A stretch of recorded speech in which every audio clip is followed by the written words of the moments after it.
Bharatiya Janata party बनी event organise company. सत्ता में आते ही जनता की समस्याओं से आमजन की ध्यान भटकाना करती रहती है। तरह तरह के इवेंट जगदलपुर से राजीव भवन में युवा कांग्रेस प्रेस वार्ता में भाजपा तथा भारतीय मोर्चा आंकड़े में हाथों में लिया। प्रेस वार्ता के मुख्य रूप से युवा कांग्रेस राष्ट्रीय प्रवक्ता जावेद खान और युवा कांग्रेस शहर जिला अध्यक्ष अजय बिशाई संबोधित किया।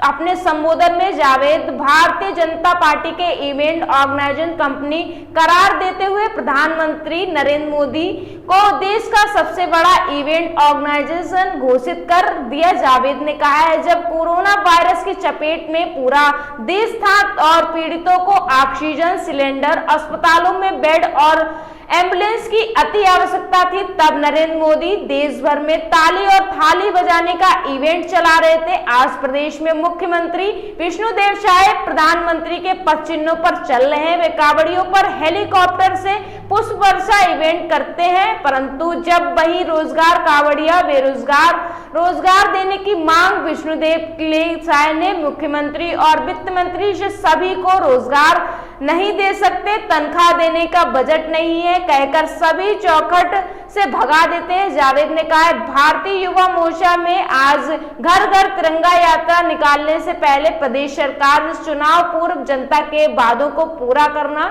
दबाव बनाना चाहिए। प्रत्येक वर्ष में 1 लाख युवाओं को रोजगार देने, युवाओं की ऊंची शिक्षा देने और जीवन स्तर को सुधारने, महिलाओं को 450 रुपए गैस सिलेंडर मुहैया कराने, प्रदेश में 18,50,000 प्रधानमंत्री आवास बनाने का, प्रदेश कानून की व्यवस्था को ऋण करने का वादा चुनाव के दौरान उन्होंने किया था। वहीं युवा कांग्रेस के अध्यक्ष अजय बिशाई ने कहा है, सत्ता के नशे में चूर भाजपाई नेताओं को जन समस्याओं को कोई भी सरकार नहीं है। ये समस्या निराकरण शिविर को भी इवेंट के रूप में देकर केवल मीडिया को फोटो खिंचवाने का कार्य कर रहे हैं। जगदलपुर से ब्यूरो चीफ संजीत कर्मकार की रिपोर्ट। कहाँ वो रोजगार कर रहा था, भले किसी राज्य से आया हो, लेकिन रोजगार वो छत्तीसगढ़ के बॉर्डर में, छत्तीसगढ़ के अंदर के एक ढाबे में कर रहा है। उसकी हत्या हो जाती है, अपराधी बेखौफ है, अब पुलिस का डर नहीं है, तो कहीं ना कहीं कानून व्यवस्था को सुदृढ़ बनाने में यह सरकार पूरी तरह से विफल है। दूसरा, इन्होंने कहा था युवाओं को रोजगार देने की बात, प्रति वर्ष 1 लाख युवाओं को रोजगार देने की बात इन्होंने कही थी। आज अगर तिरंगा की शान अगर ये देखना चाहते हैं तो युवाओं को सड़कों पर बेरोजगार नहीं, युवाओं के हाथ में रोजगार देखें, तब तिरंगे की शान बढ़ेगी, ना कि युवाओं को तिरंगा यात्रा निकलवाने से देश की शान बढ़ेगी, तिरंगे की शान बढ़ेगी। उन युवाओं को रोजगार देने में पूरी तरह से ये सरकार विफल होगी। हमारी सरकार के समय में हमने बेरोजगारी भत्ता शुरू किया था, वो बेरोजगारी भत्ता तक इन्होंने बंद कर दिया। कहीं ना कहीं युवाओं के साथ में इस तरह से कुठाराघात करने का कार्य ये सरकार हुई। ये वही सरकार है जो चुनाव से पहले 18.5 लाख से ज़्यादा, 80 लाख से ज़्यादा मातारी बंधन योजना के फॉर्म भरवाती है।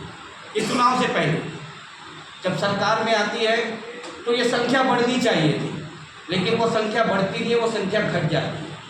ये देश भर में ढिंडोरा पीटते हैं कि हम 70 लाख माताओं बहनों को मातारी बंधन का लाभ दे रहे हैं, और जब पैसे रिलीज करने की बात आती है तो 655 करोड़ देते हैं। युवा मोर्चा को अगर देश और तिरंगे को लेकर के इतना ही इनके अंदर में जज्बा है, तो जब मणिपुर की बेटियों को